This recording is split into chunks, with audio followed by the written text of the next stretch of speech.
Let's take a look at one of the Super Nintendo's games now. Oops, I guess I shouldn't be talking while driving. As you can see, these graphics are pretty good by today's standards. Nice long stretch of land, even if I am going in reverse. Now, if you haven't guessed it by now, today on Ninchronicles, we're going to be talking about...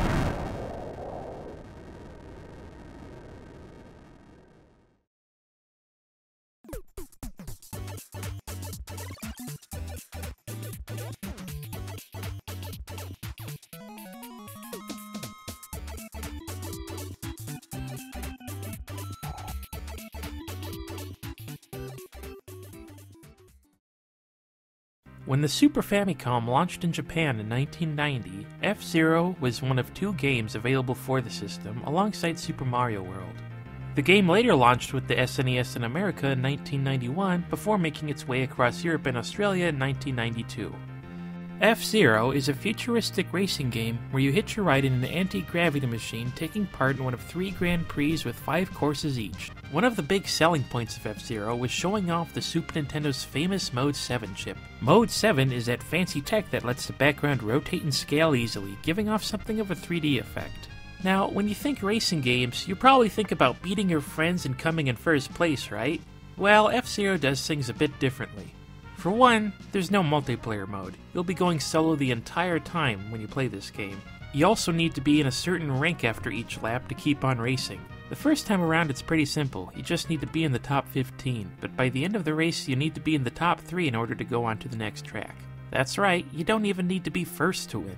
It feels kinda casual early on knowing you could just get by with a bronze medal, but the fight to not be in 4th place gets more intense in later difficulties. Something else that sets F-Zero apart from your average racer is the power meter. You need to be careful when you're zipping around the track because bouncing off the walls or other cars will deplete your health, and when that runs out, you become a pile of burnt rubble.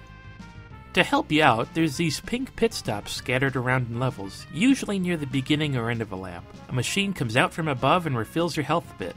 Hopefully you don't let that go to waste and crash out a few turns later. And keep an eye out for minefields. If you're stuck bouncing around in these places, you're going to be in danger mode the whole race. After each lap, you'll be given 1 boost to use whenever you feel like it. How generous!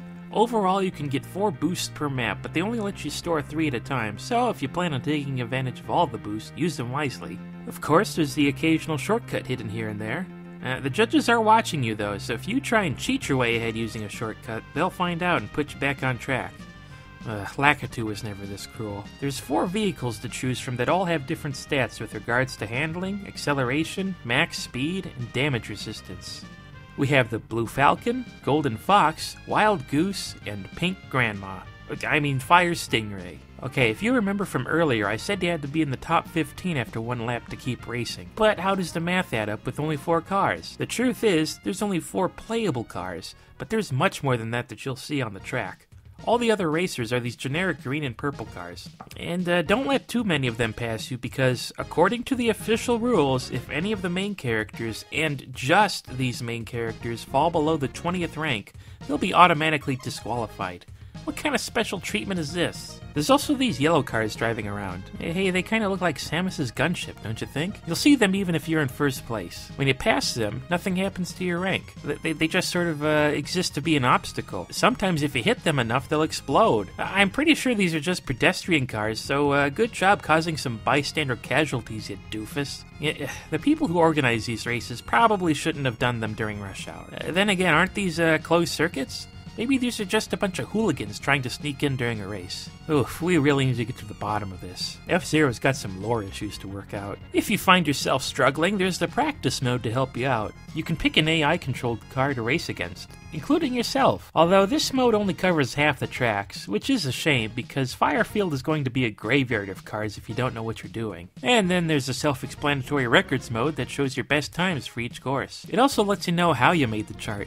Pink means you did it during a Grand Prix, and green means you did it during a practice run. Hey, that's pretty handy. F-Zero starts out with 3 difficulties, but if you manage to beat a League on Expert, then you'll be able to play it on the Ultra Hard and Master difficulty. I haven't been able to beat a Grand Prix on this one personally yet, but when you do, you'll get a special message that differs depending on if you're playing the Japanese or international versions. Alright, I'm sure most of you watching have at least some idea of what this series is because of the Super Smash Bros. Games. After all, it's the home franchise of the legendary Captain Falcon. And I'm not gonna tease you anymore. Here he is now! Can you see him? Look closely. Yeah, that's him. Right there. And get ready, because here's the part of the game where he uses his trademark Falcon Punch.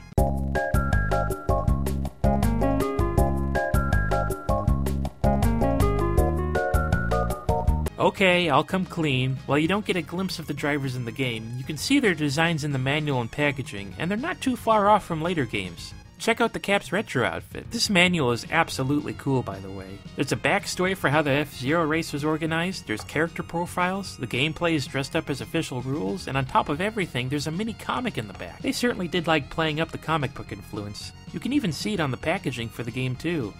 Hey, wait a minute, this guy's here? Oh, you just wait your turn, we'll cover you later. It also has some nice backstories for each of the levels, like how Mute City is short for Mutant City, or how the planet Silence gets its name because it never makes a sound.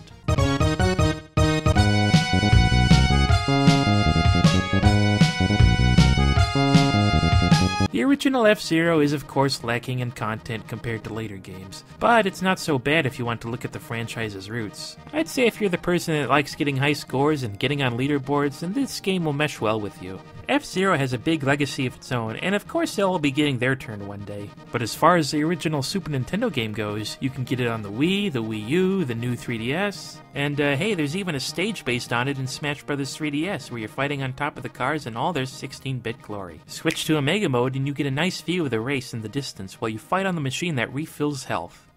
Wait a minute, does that mean nobody's taking care of the repairs? Oh no.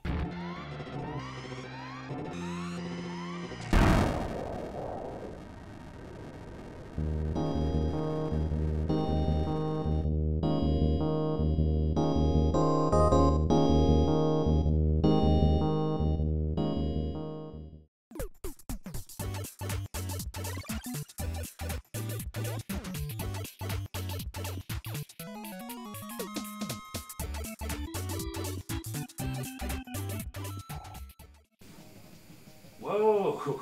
Oh, right. Awesome. I can't believe I'm piloting the Blue Falcon. I feel like I'm sitting in the seat of a legend. Derek, right. the pizza's here. Ooh, pizza's here.